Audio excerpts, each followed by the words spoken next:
There we are. There we are. Okay, well, we've got the recording rolling. It's 2 minutes after the top of the hour, and I want to preserve as much of this time for our audience and for the viewers watching this after the fact to get all the great wisdom that we're going to get from our panelists today. So we're going to get going. My name is Brian Tormey. I am very excited to launch yet another Be Your Best series. Really just an honor to keep doing this month after month, year after year. You know, Richard, at some point this is going to turn into decade after decade if we keep it up at this pace, and I'm very excited to hit that mark in a few more years. Brian, you're young enough where you can do that. I don't think I'm going to be in a position to do that. I don't want to do decade after decade. Okay, fair point. With that, I'm going to turn it over to you, our fearless one key leader, and to introduce HGAR and our panel here. Thanks so much, Brian, and good afternoon, everybody. Welcome to Be Your Best, our webinar series to share best practices for getting real estate deals done in New York. I'm Richard Haggerty, CEO of One Key MLS, the comprehensive multiple listing service for the New York region. One Key has over 46,000 subscribers and serves the region from Montauk to Manhattan to Monticello. One Key hosts the Be Your Best series with the Hudson Gateway Association of Realtors, which represents more than 14,000 real estate professionals in Manhattan, the Bronx, Westchester, Putnam, and Rockland and Orange counties. Today, we're focusing on the unique world of cooperative buildings in New York. Co-ops offer prospective buyers another path to home ownership, but the process can be tedious and tricky. Our expert panel takes you inside to understand the rules and navigate policies to get deals done. And thank you, Brian, President of TitleVest, for partnering with us on this series and moderating our panel discussions. TitleVest is the leading real estate city-based title insurance agency and member of the First American family. TitleVest offers a full range of services for real estate property purchase and refinance transactions. TitleVest has offices in Manhattan and Westchester and engages in transactions upstate, downstate, and nationwide. TitleVest has won the New York Law Journal's best title agency for the last 10 years. And now let's meet our panel.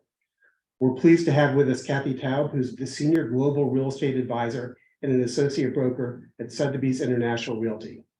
Also joining us is Jim Brune, CEO of Board Packager in New York City. Board Packager is an online platform for residential real estate transactions, which you'll learn more about today.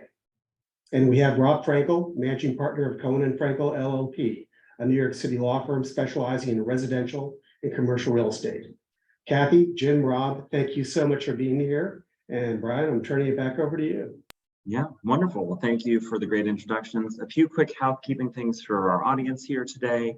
We are very open to questions, and co-ops tend to beget questions, so don't hold back.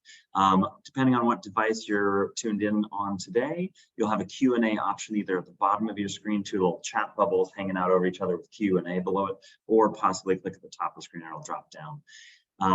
And submit your questions there in the Q&A. You're welcome to use chat as well to sort of give commentary, feedback, examples, accolades. But it's helpful for us. We will queue up all the questions out of the Q&A function. So go pop them in there.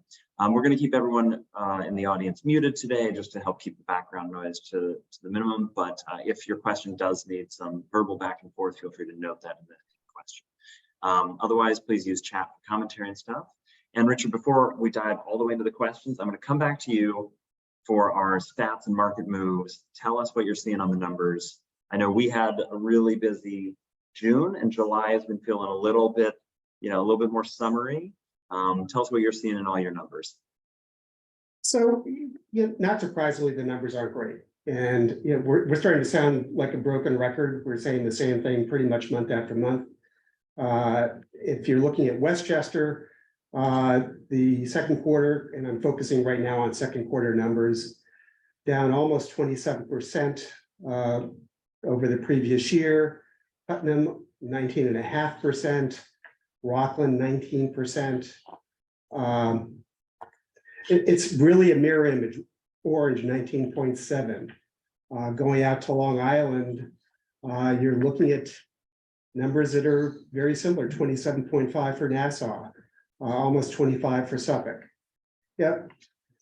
The good news is, I think if you look at the pending numbers, we seem to be turning a corner. I don't expect a rocking third quarter, but I think we're going to have a better third quarter as we're looking at the pending numbers. But I still think, and this is what we've been talking about for the last several months, Brian, it's the mortgage interest rate, not from a buyer perspective, but from the seller perspective. You know, I subscribe to a blog from an individual I've seen several times. His name is Elliot Eisenberg. He goes by the Bowtie Economist. And he featured this just about a week or two ago. 91.8% of US homeowners with a mortgage have an interest rate below 6%. And right now, I think the average mortgage rates are at around 6.7, 6.8. That's down from a record high of 92.9% in the second quarter of 2022. That tiny decline over the course of a year shows how rate lock has frozen existing homeowners in their tracks and why existing inventory is so limited. In fact, 82.4% of mortgages have a sub 5% rate, 62 have the sub 4% rate, and 23.5 have the sub 3% rate. Again, that's from Elliot Eisenberg. And I really think if that one factor is what's holding everybody in place. Sellers are looking around, there's no inventory to get them really excited. And there's no, unless they've got a burning reason to list their property, they're staying put right now. Yeah, I'm curious, this will be a question for, I think, probably another panel, but I wonder if we'll start to see the rental numbers, right, in sort of the full home rental space where people are like, I can't sell that, but I want to go rent this, and so I'm going to rent the thing that I'm in. But for some reason, family size dynamic, upsizing, downsizing, location, they don't sell the asset, they rent it out and they rent something else for themselves. You see a growth in that more full home rental space. I can already tell you, Brian, that when we had the downturn in the fourth quarter, specifically last year, our lease and sublease applications went up markedly. So it was buoy to the loss of purchase transactions to have that, lease and sublease. Jim, as a title guy who insures, buys and sells. Yeah, it's not new good. It's not good news for you. I want to hear that. Sorry. Even though I asked the question, I didn't want to hear the answer. But I got to tell you the answer. I know. Mine is my response is in love and jest. But Kathy, you just chimed in and sort of said you're seeing and feeling the same. Yeah, I mean, I've got 4 listings from 3 million to 16 million. They're looking to rent because it's been so slow on the sell side.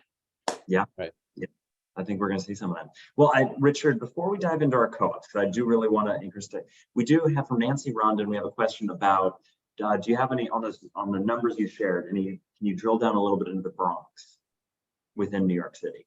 Yep, I can. I did not mention the Bronx, but I've got the Bronx numbers right here. Queens numbers actually were really soft. Bronx numbers are stronger. Down 16.4% for single family homes, 20.3% for all residential. But those, that number is better than the other counties. So the Bronx is looking actually pretty strong. You don't have to be It's not necessarily a surprise just because of all the development and the interest that's going on there, especially in Mott Haven, which is the closest. Right. So, Richard, you're talking about transaction volume, is that correct? Correct. Not necessarily. And just, Kathy, to your point, prices are, I would characterize them as flat. They're definitely not down. We're not seeing a tremendous correction. I kind of do think we're seeing more of a correction in the city. We often talk about Donna Olshan's luxury market report on Mondays, and I saw the report this Monday had a transaction that did sell, but sold for a lot less than what the purchase had been a number of years previous. So I think that we are seeing the instances in the city that when sellers have to sell, they're willing to take the loss. Yeah, some instances. I've seen more losses this year than I've seen ever before in my career. Yeah. Wow. Yep. Well, with that, let's turn to co-ops and dive into our topic. We've got a ton to cover here, and it would be hard to pack it all into our hour, but we've got a great panel here, and so I think we're going to do a good job at it. Let's start at sort of the front end of the process and talk about with co-ops, as is typically been the standard for a long time across the majority of co-ops. There's a board application process, and Kathy, I want to turn to you to give us a little bit of like some commentary, some overview of it. We're going to come back around to Jim as to sort of like how board packager works and helps streamline that process. But tell our audience, just sort of anchor them in sort of like some of the pros and cons and ups and downs and nuances of the board application process that I know you've walked, hundreds, maybe thousands of clients through. Yes, well, I'd say the pros are extremely limited. There's board packager, that's one. I was going to, that was my plug. If it weren't for Jim, there would be no pros. Because thankfully Jim has done a miraculous job in making this process much more streamlined and into the 21st century. But the unfortunate piece of the co-ops, and actually it's with condos as well, but won't get into that piece. They can be as invasive as they want to, so long as they're not violating any federal or state or city laws. So the process is typically quite cumbersome. And it's why it's really very, very helpful to have an experienced agent at the helm, because every single, particularly with the financial documentation, every single number needs to be verified. So if you show $100,216 in a Chase account, you need to back that up with your financial statement and tie it in there. It's a very onerous process. It entails typically 2 years of tax returns, financial verifications on all assets, liabilities, net worth, 3 personal references, 2 professional references, a whole bunch of other basic documents to sign, but the big bear is the financial verification. And that whole process, once it's done, it's submitted to a transfer agent who then reviews the package. And if there's anything missing or unclear, the transfer agent responds to the agent or to the client directly. And all of that is done before the board gets the package. And it's quite time consuming. Yeah. Having gone through it a few times myself, I think you're underselling how time consuming and painful it is. I'll say.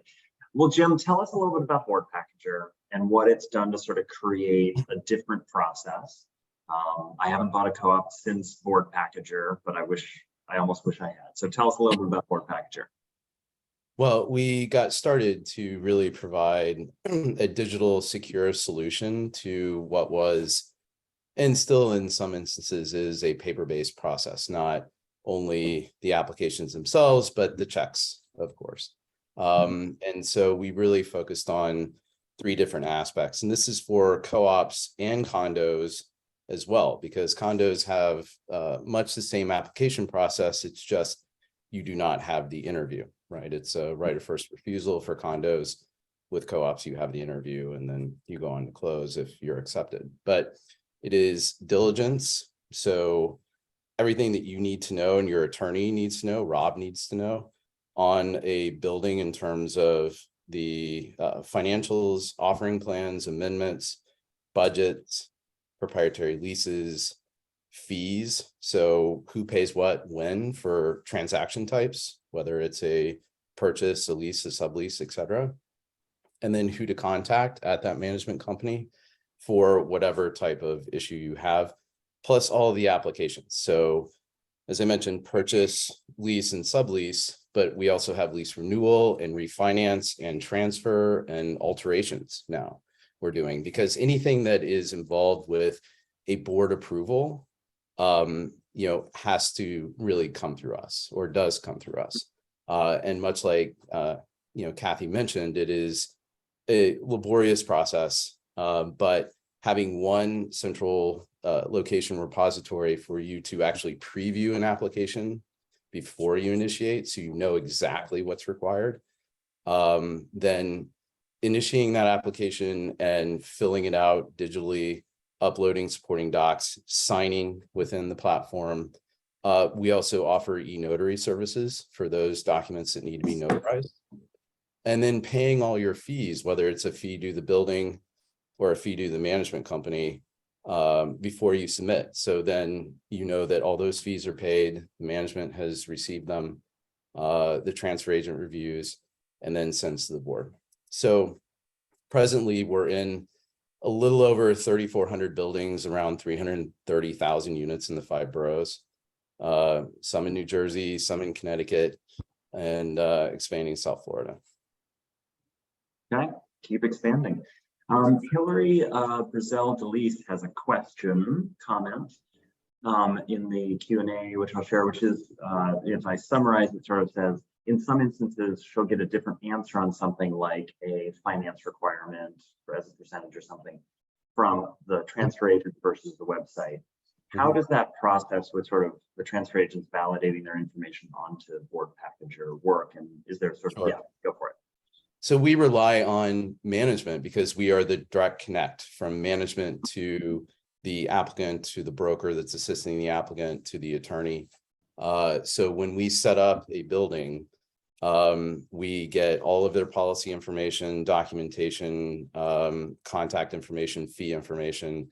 We populate that building page, and then the transfer agent or the property manager reviews before that's live. Before you and I can log on to Board Packager or go to that property management company's website, enter an address, and get the information on that property.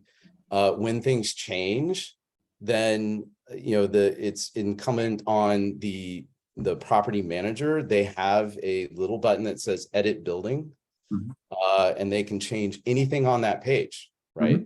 But oftentimes they come to us, our customer service will update that page for them. So. Great. Well, great stuff. I'm going to go back to dig into the board application and come to you, Rob, with a question that I think is really important for our audience around what are some of those limitations Kathy made reference to of what can and can't be asked in a board application.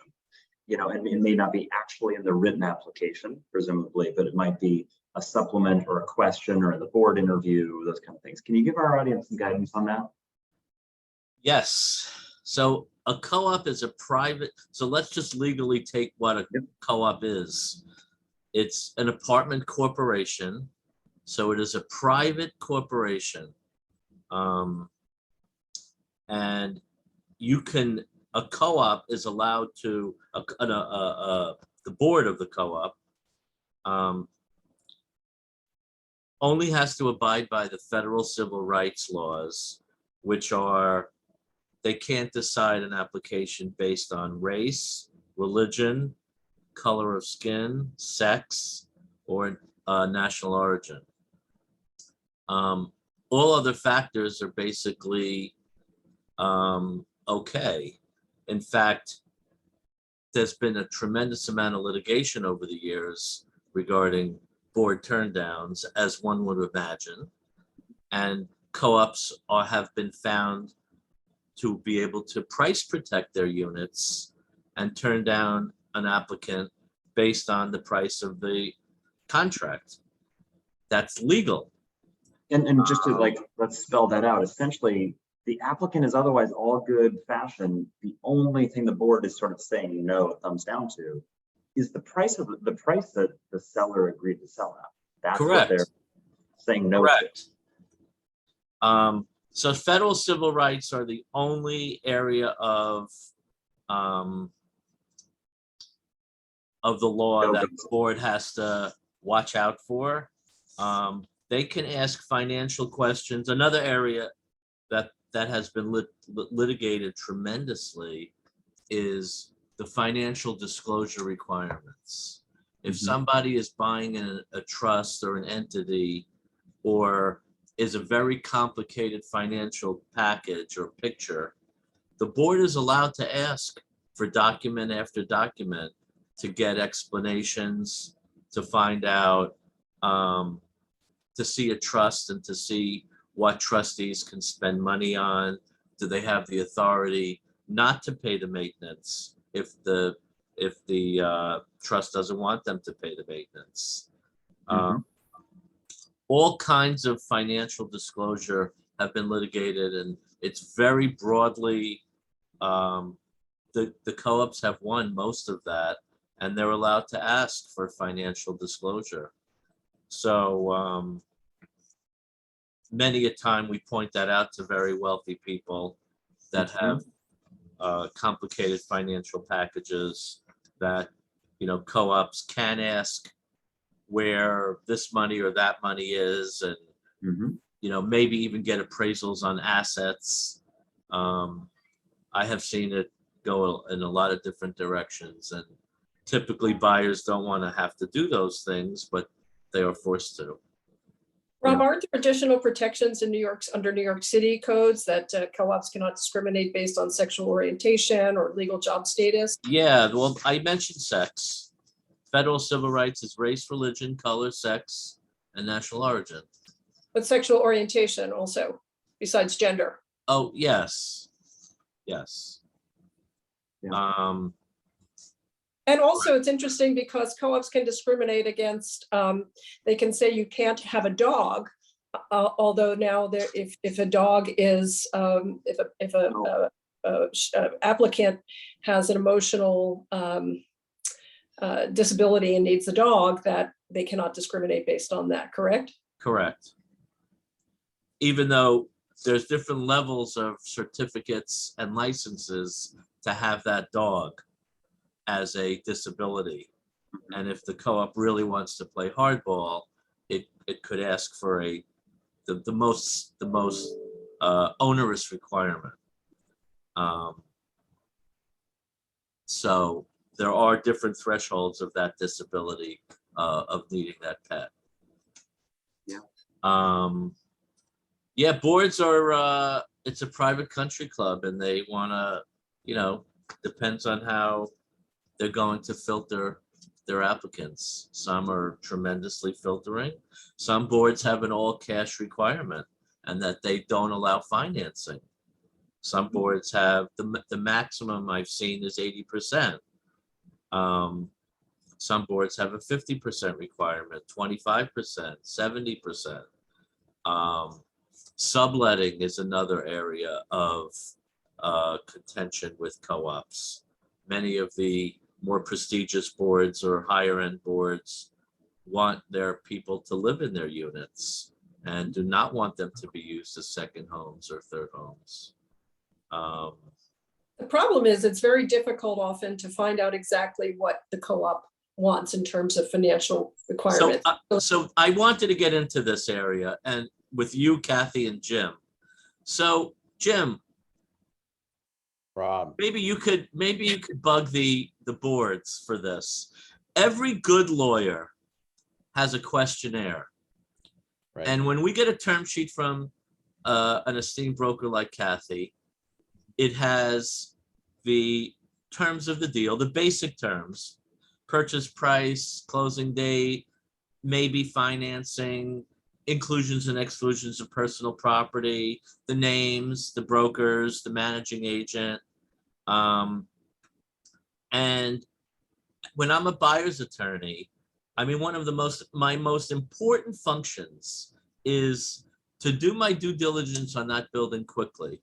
And your program has been awesome, because it does, if the building is signed up for your program, they generally do have the fees, the board application, the proprietary lease, maybe the bylaws, maybe an offering plan.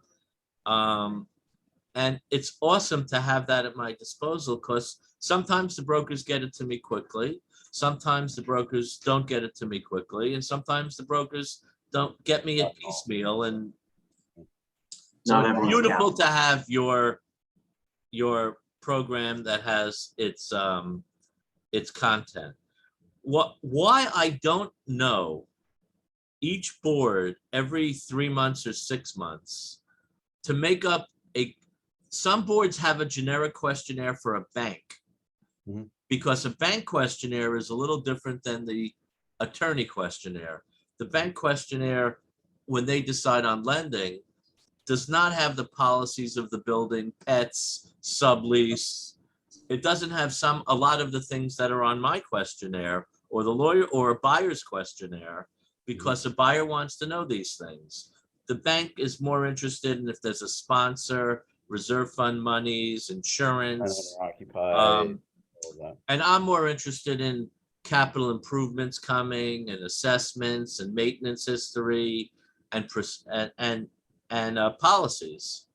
And I don't understand why these buildings don't make up a questionnaire where you don't have to bother the property manager time and time again. For every transaction that this building has, the assistant to the property manager collects a questionnaire. And now I'm paying, by the way, up to $500 to get that answered. There's no more $100 questionnaires. They're $250 to $500. And I'm embarrassed to go to the client to go get the money, because it'll slow the deal down, Kathy. And then you'll be mad at the lawyer for slowing the deal down. So I'm laying out the $500 on every questionnaire. And it takes 2 days to a week to get back. And then I have to follow up with questions. So I don't understand where the board has not, and the property manager has not made up a questionnaire for all the lawyers. We're all similar in questionnaire, in the questions we ask. Some lawyers have a 2 or 3 pager. I have a 1 pager. It's all different detail. But why isn't there a standard that is not being loaded on Board Packager so we can move transactions even quicker? Well, much to your last point, Board Packager Answers in how Rob phrased the question. Yeah. When we first started, I'm putting it on Board Packager because you're my liaison. You have it's more not our contact. fault. You have more contact with the board than anybody. No. I'll tell you, much when we started Board Packager, we had done extensive research for several years before we actually launched the platform in January of 2018.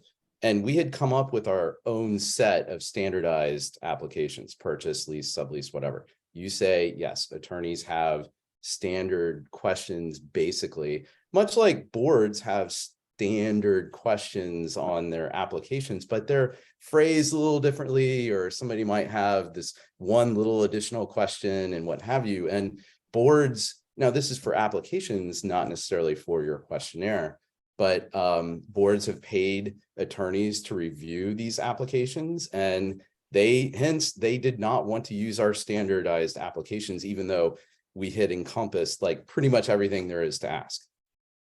So the bridge to getting these boards and these management companies online was to provide, basically a recreation of their application, digitized, of course. To directly answer your question, yes. So as you know, management companies make fees off these questionnaires, right? We are a platform that hosts the ability to request a questionnaire. Many of our management companies do use that. So at least you can pay digitally, that the application, or the questionnaire has been submitted and somebody's working on it. As we all know, and especially during the COVID times, transactions were far less. Transfer departments were, they were sidelined a bit.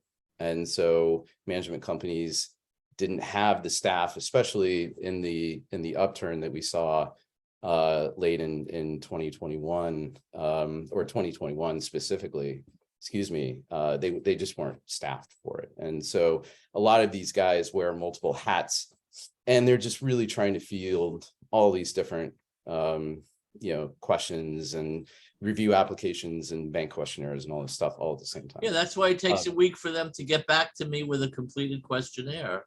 And yes, meanwhile, Kathy is got a transaction. Yeah, no, I am in tune with the brokerage community. I still am a broker myself, so I understand. I'm acutely aware of those issues. We are now, instead of just submitting a processing of a questionnaire request through our platform, we're actually starting to work with our management companies to autofill a lot of this information. So to standardize that process. And I reiterate the word process because all of this really is. It's taken us many years just to get to the level that we are, but thankfully we've gotten to it fairly quickly, and we're really trying to digitize that entire process. But yours is a great suggestion in the sense that, yes, I mean, attorneys, they have their diligence checklist of what is important for their focus, for that stakeholder's focus to advise their clients as to what's needed. And so if we can somehow work with our management companies that are part of our platform to bridge that gap and actually create something that says, look, you can do this for attorneys, right? Bank questionnaires, they're another animal, but. When we're talking about process, it's important to note that even after you have the accepted offer and I send my term sheet to Rob and he's trying to struggle to get the answers from the managing agent, once he does and we're in contract, we then that the board application piece, depending on the transfer agent and the managing agent, that's another major struggle and challenge in getting through to closing. Because there are no time limits for co-ops. There are many of the bylaws with condos, they have to get back with a waiver in 30 days of receipt of the condo application. But with co-ops, I mean, I just had an experience where it was 2 months, we hadn't heard anything from the transfer agent. Many of the contracts have the right for the buyer to walk after a certain period of time if they haven't heard from the board, which in COVID times, there were a lot of people who availed themselves of that right. So I think there's been a movement to have legislation. I know there is in Westchester, right, that the co-op boards need to respond to applications within a certain period of time. In Manhattan, we don't have that. It's building by building. In August, everybody's off in the Hamptons, nothing happens. And meanwhile, people are at risk for their rate locks. The sellers are carrying their maintenances longer than they want to. And this process, this is, I think, one of the most unnerving pieces of co-ops, dealing with co-ops is the wait and see, which it's totally out of our control. Yeah, I would say it's been one of the most difficult things to harness. All of the different stakeholders, all of these different considerations for every single stakeholder. Kathy, you mentioned continuing to pay monthly maintenance when you're not getting a response, or the rate lock expiring, underwriting, needing to reevaluate. All of these different things. These were part of all of my frustrations when I said there has to be a better way. Westchester and Rockland counties have the timing adoption, right? And board packager, because we do have buildings in those counties, has that timer built within our platform. When it is submitted to the transfer agent has 10 days to get back. When it is finally submitted to the board has 30 days to respond. 2964A, which is a new piece of legislation that's being proposed in New York City, is similar in that regard. And so we saw it in Westchester and Rockland, and we said it's probably only a matter of time before it comes to New York City, and we'll see what happens. But the city one is also 10 days when it's submitted to them. I'm going to give you a little bit more detail on it. It would be wonderful if it passed. 10 days for the managing agent to tell us if it's a complete board package. Right. Once they tell us it's complete, the city rule is 45 days to get an approval or a rejection. And they're allowed to ask for one 14-day extension. And they must tell you the reason why we have a rejection. Or what? What's the consequence of failure to abide? Do they get We'll see what teeth are going to be in there. I'm sure we'll see the fees increase with that as well. Did that happen in Westchester, Jim or Richard? That's an interesting question, because management, of course, in the buildings have control over their fees. Like board packager only publishes what those fees are. And I would say that as a result of the inflationary pressures that we've had over the last couple of years, fees have increased. Well, I mean, we've all felt it, right? Whether it was a result of any sort of law regarding the timing of applications and the review and the approval, I don't know. I mean, that law was enacted, I believe, in 2019 or 2018 for Westchester and Rockland counties. So, I think that prices probably or fees remain relatively steady. And then, of course, we have the inflation. So I want to go, we've got a whole bunch. I think we've got like something like 9 questions stacked up. For our audience is loving this. They're bringing all the questions. I'm going to just read a couple here that fit in. John Copolos, who's an appraiser, is chiming in and sort of commenting on Rob's commentary around the timing of the process, especially for getting access on the appraisal side, is another sort of aspect of this timing that John was sort of bringing up. For our audience here, and a different John Crittenden asks the question, what is the reason that a co-op can stipulate a buyer cannot own another property? It seems like that could be discriminating a person's income if it is part or in whole for investment properties or they own a vacation house. So Rob, I think that sort of goes to you for the question, what is the reason or source that a co-op can stipulate a buyer cannot own another property? I didn't really what's the question? John Crittenden is asking, what is the reason a co-op can stipulate a buyer can not own another property? And it may boil down to just because You mean have a second home or have a second home, a vacation property. It's a private corporation, so anything but a violation of these civil rights is allowed. So the reason why a co-op they want their people, their occupants to live in their house. It's more prestigious if they have all the lights on and they're running the building and everyone's living there. If you look at the luxury condominium market that we have and, all the new buildings that go up, even years after they're built and sold out, you can look at night and look at their lights and it's half vacant. The co-ops do not want a hotel. They want the primary occupant coming to that apartment house every night and sleeping there. I mean, if they have a country house and other things, of course, that's fine. But they don't want it empty and they don't want it used by others. Yeah. I've also, in that regard, there are 2 things. I mean, there's another edge to that question, which could be if the co-op felt that there was too much debt or the applicant would not be able to meet their obligations with the maintenance for the co-op or whatever financing that they had. If there was too much expense for that particular applicant, that might be why they might object to a second or third home. A lot of buildings also don't allow an existing shareholder to buy a non-adjacent apartment in the apartment building. For example, in my co-op, that's not allowed because if it's adjacent, that's fine. They can combine it or that's the rule there. But the non-adjacent, the co-op is concerned that will be used as a hotel room for in-laws, for friends or guests or whatever. So there are strict requirements in a number of co-ops about that. And to add to what Rob was saying, a lot of co-ops who require the shareholder to have a primary residence. Also, I've heard from board members, well, if there's a leak in the apartment and they're not there, then no one will know. So we want someone to be there primarily. So that's another reason. I've heard also that they want a community, which seems to me to be kind of hokey when you're spending millions of dollars on a co-op. I've heard that from some fancy buildings. So there were a lot of different reasons, and it's all a function, as Rob says, it's a private club and every building is different. And it really is ruled by the board kingdom as to who they want in their building and what kind of a complexion they want. And so it's a pretty thorny world.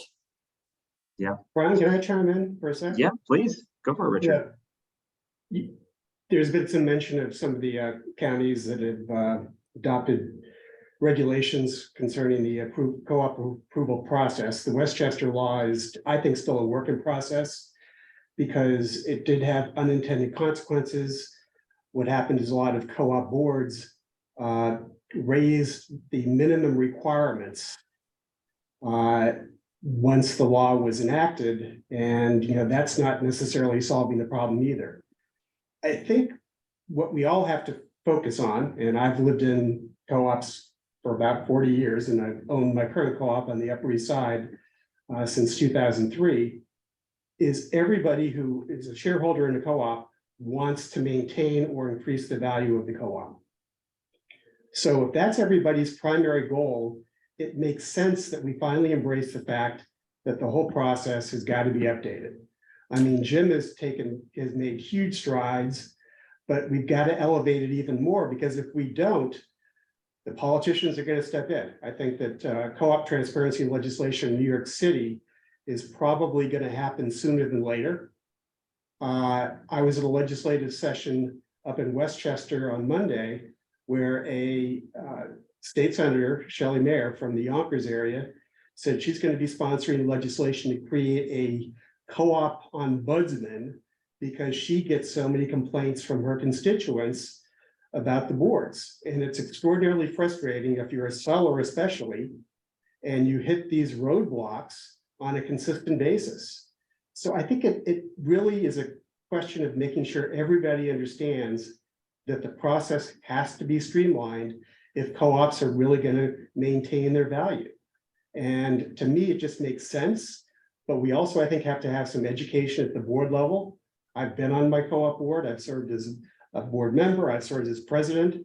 It is a frustrating experience because they don't have training in what their role should be.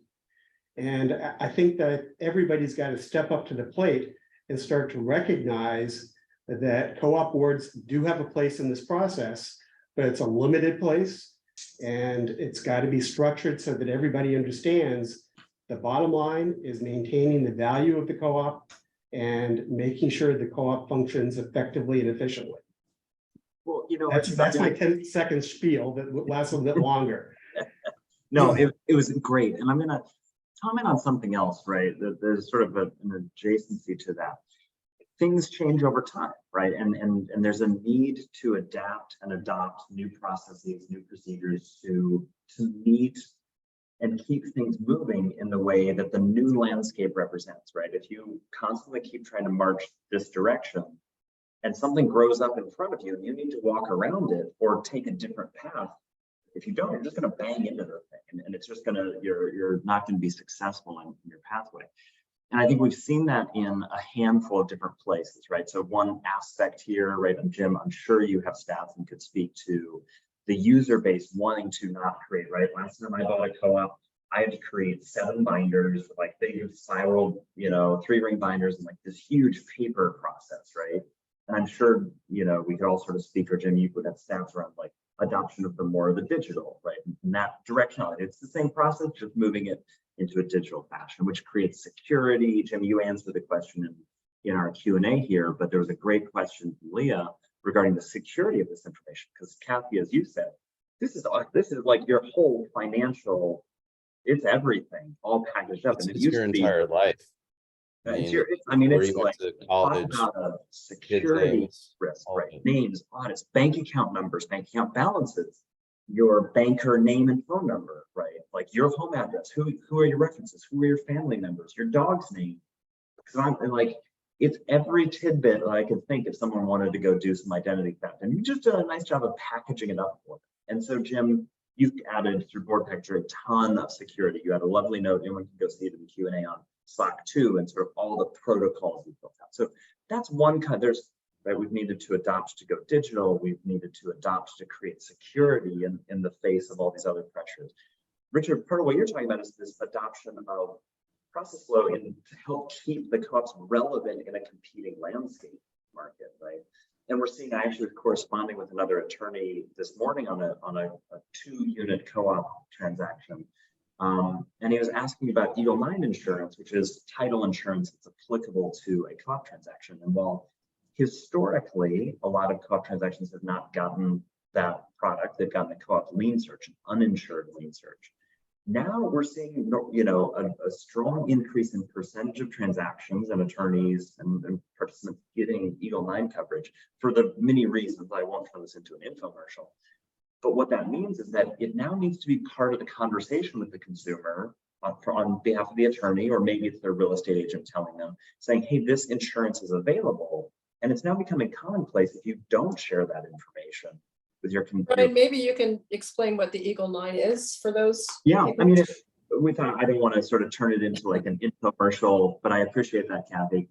Simply put, it's title insurance as a buyer would get on real property, a condo or a home, but it's the kind of title insurance that is the structure of the policy is around this unique co-op corporation ownership legal structure, how you own shares of stock in the company that gives you proprietary lease. And so all the terminology and policy provisions are structured around that. And it's, you know, we can post a link here at the end with some to lots more information. And so I just want to be mindful of time, and like we've got so much other valuable content to get out of you all. But Richard, I just want to echo this because I think our community here, right, our audience, our listeners, may have more power in their hands to help with some of this adoption and evolutionary pathway, right? They're turning, as Rob just did, they're like, Jim, go fix this for me. But Richard, I wanted to speak to sort of what you just said.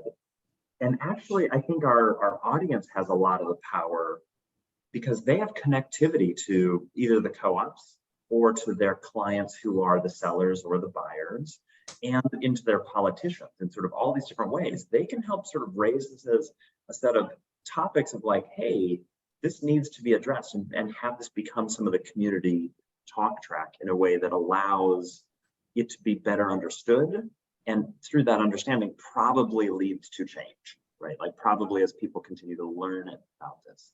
So I just wanted to sort of help our audience feel empowered that I think to the extent they agree with your comments and some of these other discussions, like they should be talking about this with their relevant, whether that's their politician or whether that's their co-op board or their seller owner co-op shareholder.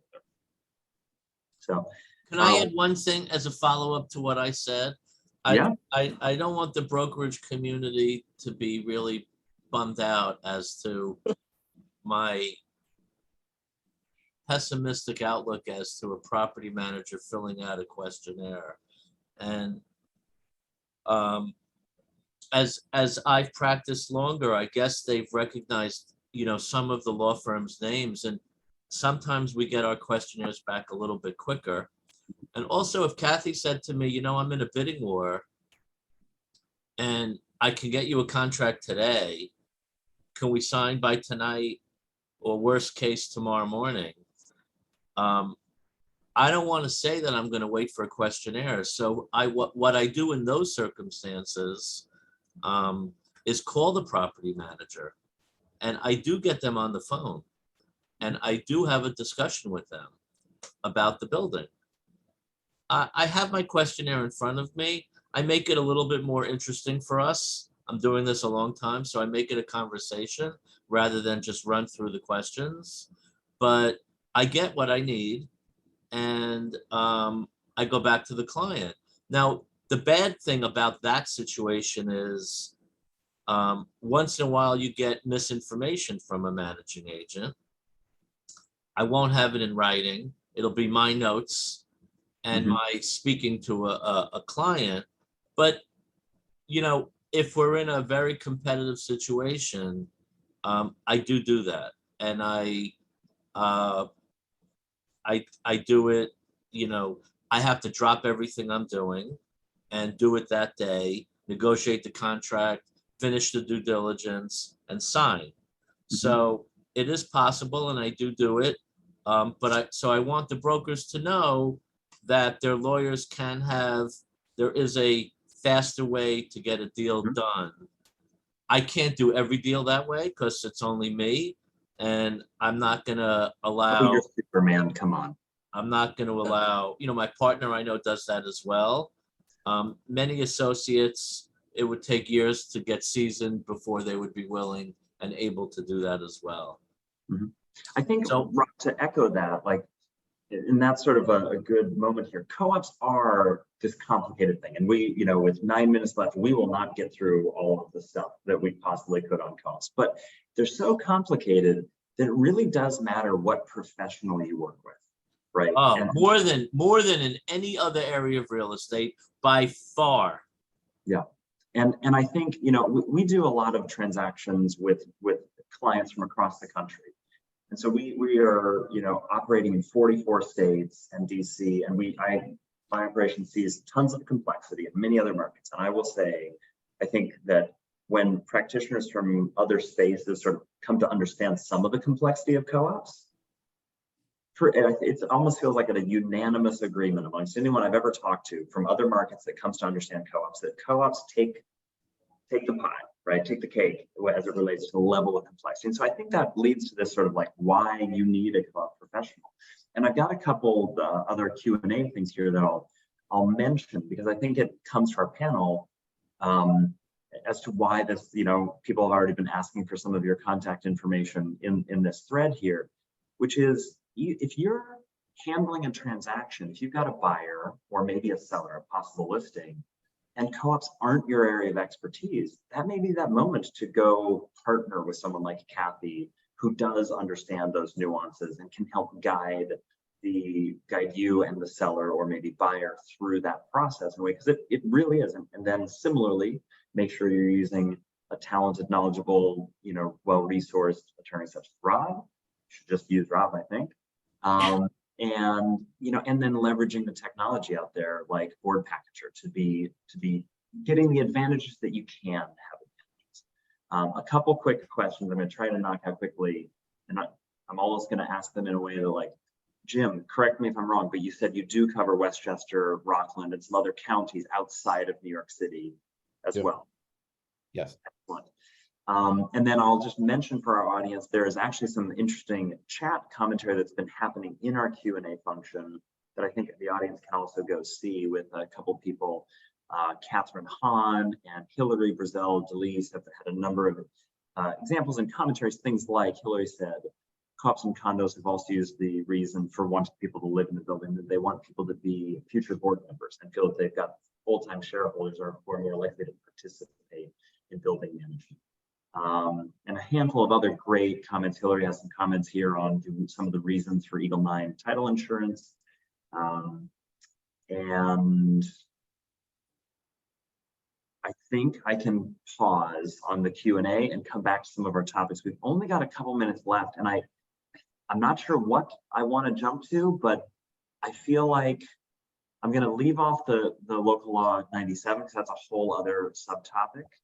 But maybe for our audience, we tackle closing costs a little bit, because co-ops are very different in the closing costs, and you sort of need to know the closing costs up front when you're thinking about your purchasing and your buy side. So Rob, I'm going to turn to you first there to talk a little bit about closing costs on co-ops and how they differ. Sure. Excellent. So Board Packager does list the closing costs if a building is signed up for it. And I go to it frequently and print them. So I have the fees, interestingly enough, for all you brokers, I have those fees when I'm negotiating a contract.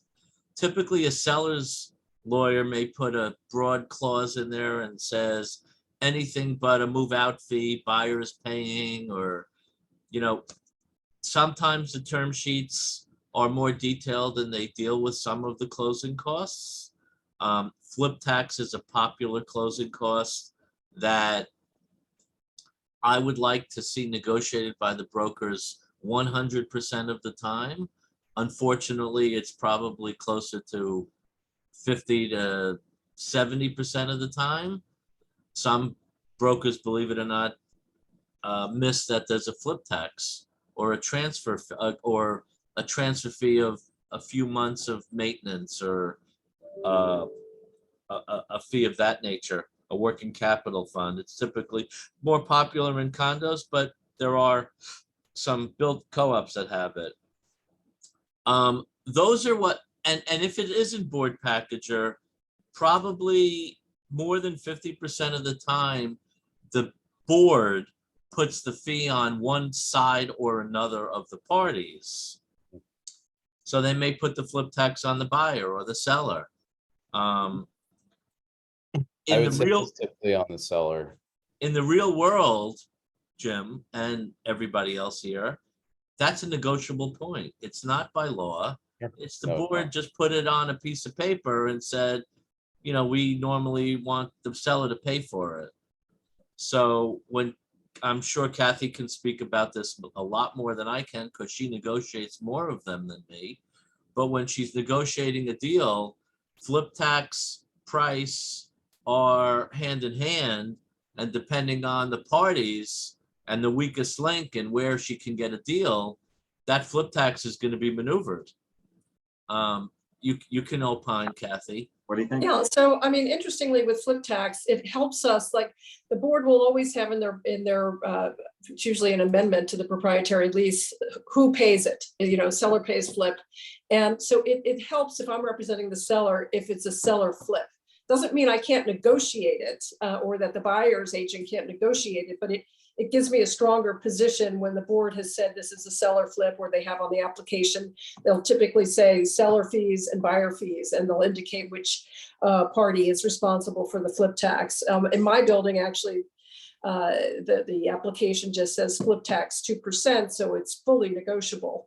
But I've run up against one building, 101 Central Park West, where I had a deal with a buyer paying the flip, even though the building said seller flip to 3%.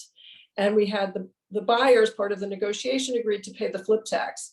Well, in the board review, the building said, no, this is a seller flip, and the reason, and they would not accept. So we were lucky because it was right before COVID. It could have been a conditional approval. They required that the seller pay the flip. And what we did in that situation is that we grossed up the price and had the seller pay the flip. But the building wanted it that way, so they would show a higher price. Mm-hmm. And so that was the first time in 21 years that I had that experience. And it's, you know, this is also a situation where knowing the building, and I always ask the managing agent, does the building care who pays the flip? Hey, Kathy, I want to expand on that for a second.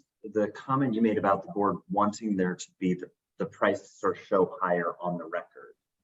Just for our audience, like expand, like why did they want that? And what does that sort of like mean and influence? Well, as we all know now, co-op prices are all recorded. Mm-hmm. So the co-ops, in their interest, they want to show a higher comparable when an appraiser goes in or a buyer's coming in and someone in that building is selling. They want to be able to show that the apartments are selling for a higher price.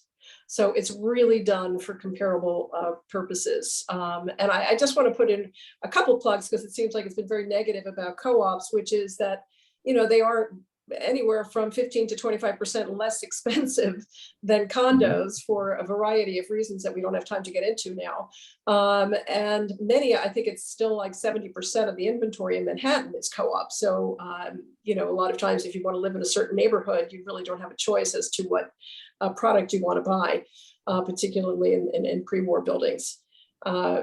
And I also want to put in another plug as a co-chair of NIRAC, New York Residential Agents Continuum, with respect to that organization. If anyone's interested in more information, please let me know. One of our initiatives is to try to have more transparency with board applications and with timing and all of that. So it is an initiative we're trying to pull. So if anyone is interested in that, please contact me. And thank you, Brian, for your Kathy, we would love to help you with that, Kathy. Yeah. right. And here I'll say, and also a member of the NIRAC organization, proudly. It's a great organization, and Jim as well. Rob, we got to get you in there. I totally think it's a great organization. So encourage other agents to go check it out. We're at the top of the hour. We're actually over the hour. Gary's gonna put up our contact information for our crew here because we've had such a dynamic engagement with our audience here. And I've had a lot of people asking for people's contact information. So we're going to leave it up here for an extra minute or two to like let everyone jot this stuff down or take a screenshot. While I take a second to say a huge thanks, you know, Jim, Kathy, Rob, thank you so much for being here. We demystified some of the co-op stuff. There's still so much more. I feel like we need a 2.0 session on this because there's still so much we didn't get to. But I think it speaks to the amount of complexity that exists in this space and really the importance of having, a really seasoned, knowledgeable professional here. We've got lots of bravos and things coming up in our chat. And so with that, we're going to wrap it up. But Richard, thank you for having us as always. Gary, thanks for all the technical support. Kathy, Rob, Jim, I love getting, as I said in the thing, I love getting to work with each of you individually. And it like just makes my day, week, month to get to hang out with all of you together in a combined space. So this has been such a pleasure. Thank you, Brian. Thank you, Thanks, Brian. Richard. Thanks, everybody. Great Thank you, session. everyone. Really appreciate it. Okay, Thank you. Take care, everyone. Bye-bye. bye.